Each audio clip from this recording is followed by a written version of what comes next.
এক পশলা বৃষ্টি শেষে আবার রৌদ্রোজ্জ্বল খুলনা বিশ্ববিদ্যালয় ক্যাম্পাস। খুলনা বিশ্ববিদ্যালয় ক্যাম্পাস থেকে আমরা সিলেটের উদ্দেশ্যে রওনা করতে চলেছি।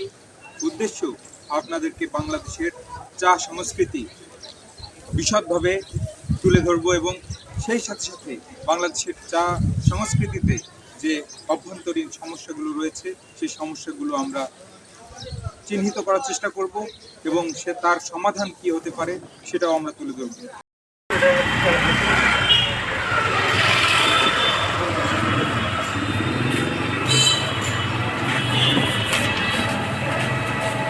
খুলনা ভার্সিটি থেকে আমরা হবিগঞ্জে এসে পৌঁছে গেছি এবং হবিগঞ্জে এসে এই ভাইয়ের যে ছোট্ট উদ্যোগ সেখান থেকে আমরা সকালের চা খেয়ে নেব। এটার ভিতরে প্রথম দিচ্ছে আপনার লেবু, আদা, তারপরে দিচ্ছে আপনার রং চা, চাউল ভাজা, চাউলের গুঁড়া আর কালি জিরা।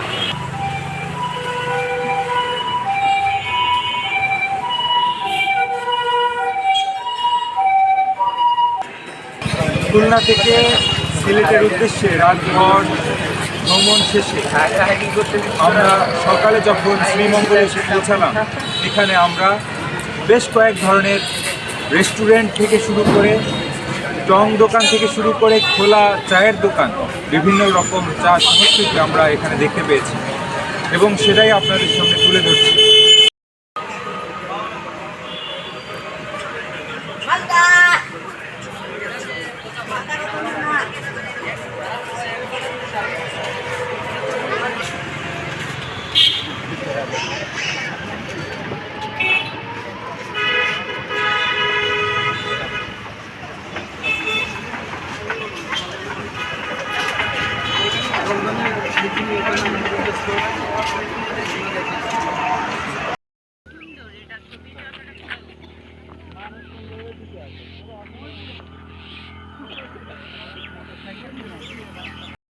ওনারা তারপরে প্রসেস করে বাকি।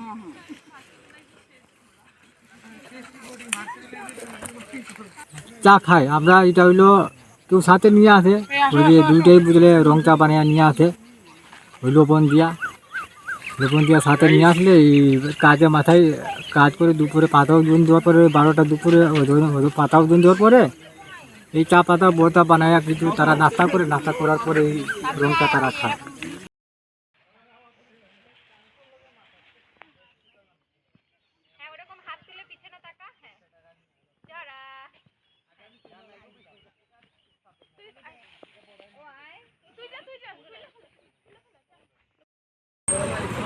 আমরা এখন অবস্থান করছি সিলেটের বন্দরগঞ্জে আসলে চায়ের স্টলগুলো আসলে রাস্তার পাশে ছোট ছোট ভ্যান গাড়িতে চায়ের দোকান সাজিয়ে সুন্দরভাবে তারা সাজিয়েছেন এবং তারা চা বিক্রি করছেন। দুধ চা মাত্র 10 টাকাতে বিক্রি হচ্ছে এবং লাল চা মাত্র 5 টাকা। এখানে আসলে চায়ের নগরী সেটা বোঝাই যাচ্ছে, এটা স্পষ্টতই ফুটে উঠছে যে চায়ের নগরীতে চা বিক্রি হচ্ছে সুন্দর সুন্দর ভ্যানে করে।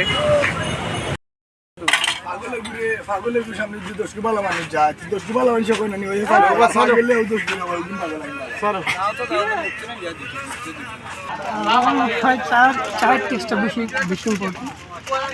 আমরা তো প্রত্যেকে এমনি টঙে খাই বেশিরভাগ সময়, পরিবেশ নিয়ে আমাদের কোনো গ্রিন টি এই অংশটা হলে গ্রিন টি, এটা সবাই পায় না। আর গ্রিন টি এই যে বয়স্ক পাতা দিয়ে গুঁড়ো করে শুকায় গুঁড়ো করে তারপর এটা গ্রিন টি হিসাবে ব্যবহার করে, সেটা দেশের বাইরে চলে যায়। আর দেশের বাইরে থেকে এটা করে কিনে আসে, আমরা খাই, কিনে নিয়ে আসি খাই আমরা।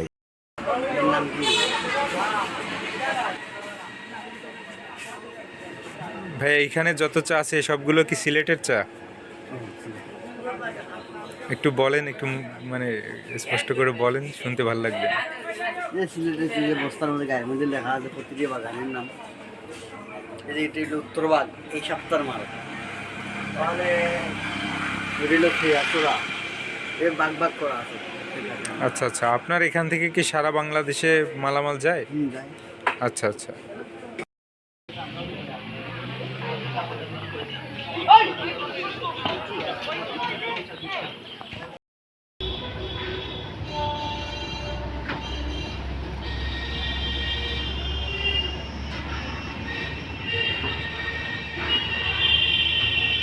যত্রতত্র গড়ে ওঠা এসব চায়ের দোকান নিয়ে আমরা কথা বলেছিলাম খুলনা বিশ্ববিদ্যালয়ের ডেভেলপমেন্ট স্টাডিজ ডিসিপ্লিনের অ্যাসোসিয়েট প্রফেসর মোহাম্মদ জুবায়ের হোসাইনের সাথে। প্রথম বিষয় হচ্ছে যে মানে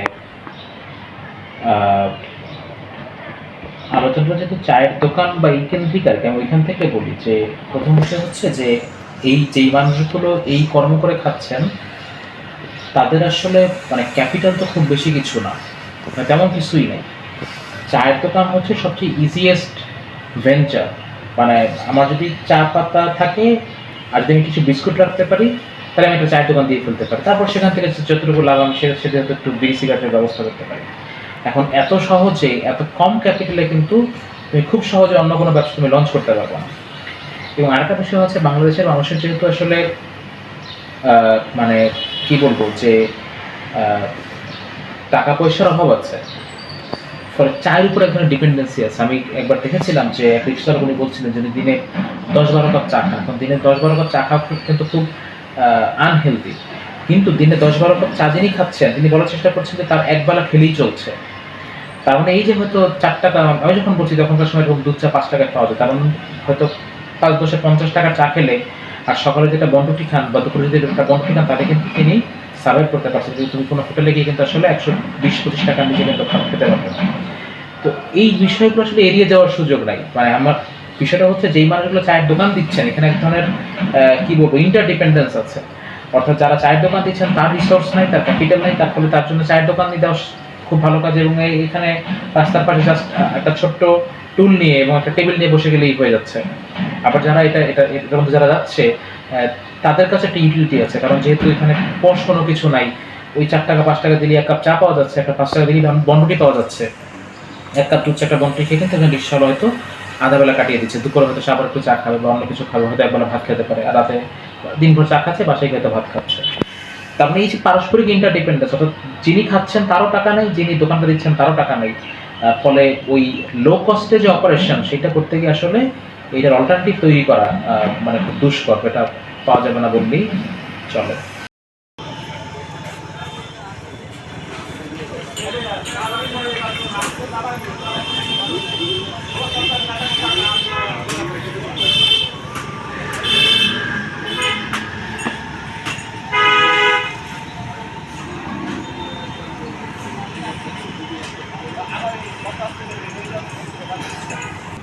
একটা বিষয় হচ্ছে কি যে এখানে খুব র্যান্ডম কোনো কিছু করার সুযোগ নেই আমার কাছে মনে হয়। তার কারণ কি, ধরো যে সিলেটে আপনি যেটা দেখেছেন, ধরেন যে মানে চায়ের যে প্রেজেন্টেশন বলেন বা চায়ের দোকানগুলোর যে অবস্থা, এখন এই জিনিসপত্রগুলো কিন্তু তাদের যে আর্থিক এবং সামাজিক প্রেক্ষাপট আপনি তার বাইরে থেকে ডিটাচড হয়ে দেখার সুযোগ নাই।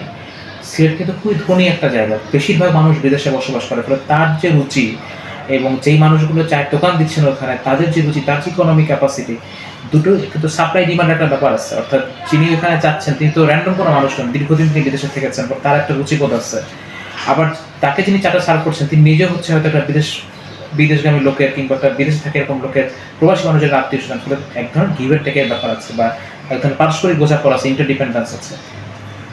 অন দ্য কন্ট্রারি খুলনা কিন্তু বেশ মানে ব্যাকওয়ার্ড জায়গা, ব্যাকওয়ার্ড ইন দ্য সেন্স যে এখানে মানুষজনের অ্যাভারেজ ইনকাম কিন্তু তুলনামূলকভাবে কম।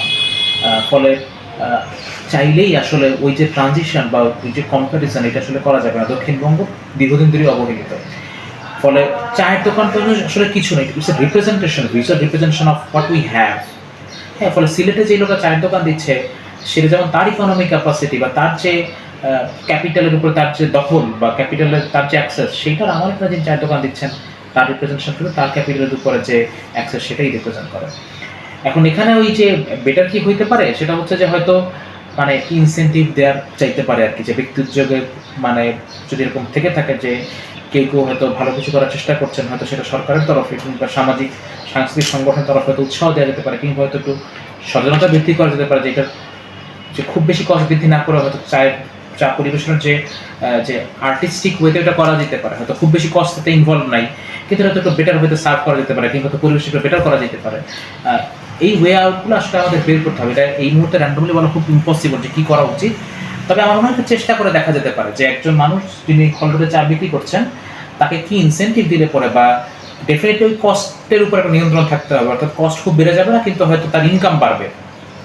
যে সামান্য কিছু যদি ম্যানিপুলেশন করা যায় বা সামান্য কিছু চেঞ্জ যদি আনা যায়, তাহলে হয়তো বেটার তিনি বিক্রি করতে পারবেন। এটা যদি সামহাও প্রুফ করা যায়, তাহলে হয়তো এই মানুষটা এরকম কিছু কি বলবো চেঞ্জ আনতে হয়তো ইচ্ছুক হতে পারে।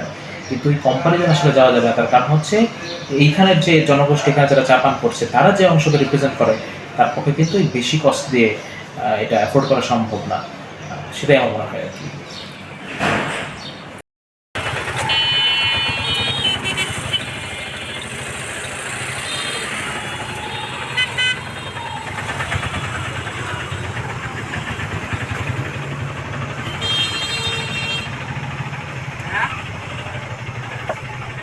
বাজার কেন্দ্রিক মহাসড়কের পাশ জুড়ে এবং বিভিন্ন ড্রেনের উপরে এ ধরনের চায়ের দোকান গড়ে উঠছে, এবং উচ্ছেদ অভিযান করার পরেও সেগুলো আবার উচ্ছেদের পরপরই আবারও তারা এগুলো গড়ে নিয়ে এখানে অস্থায়ীভাবে চায়ের দোকান দিয়ে ব্যবসা করছেন। এবং এখানে আসছেন বিভিন্ন রকমের মানুষ, তারা আতিথেয়তা বা আলাপচারিতা, সৌজন্য সাক্ষাতের জন্য চায়ের দোকানকেই বেছে নিচ্ছেন একান্ত কিছু মুহূর্ত কাটাতে।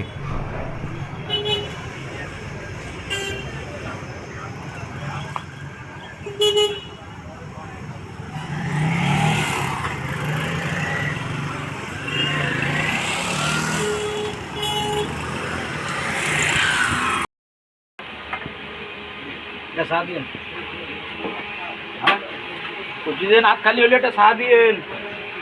এবার আবার আপনার ছবি সে ভিডিও করতেছে, আমাকে চা করে দেন। না চা বানাই আগের থেকে তো বেড়ে গেছে।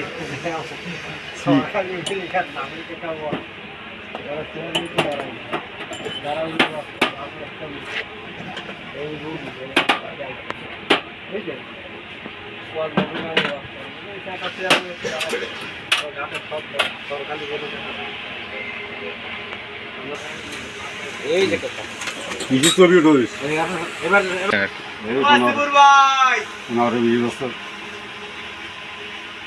15-20 বছর ধরে চায়ের দোকান দিচ্ছেন।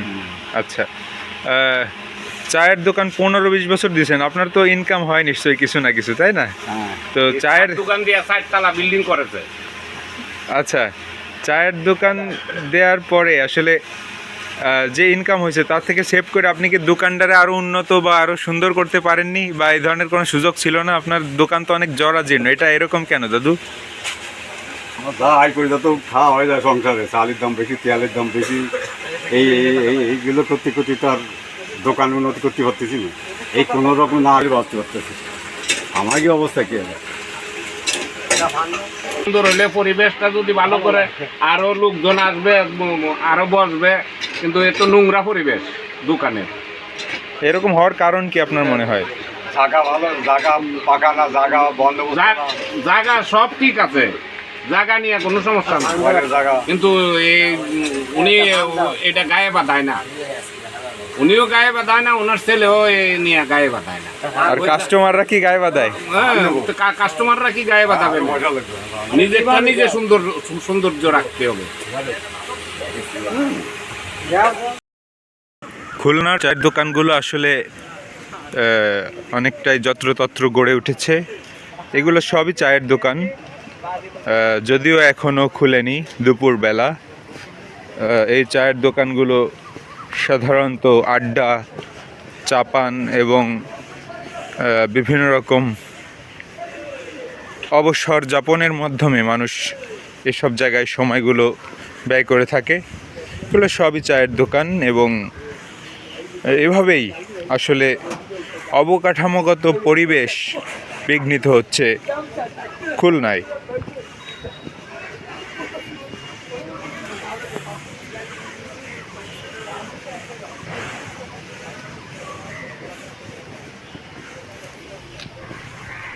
খুলনা থেকে আব্দুল্লাহ আল মাসুম, স্বকর্ম।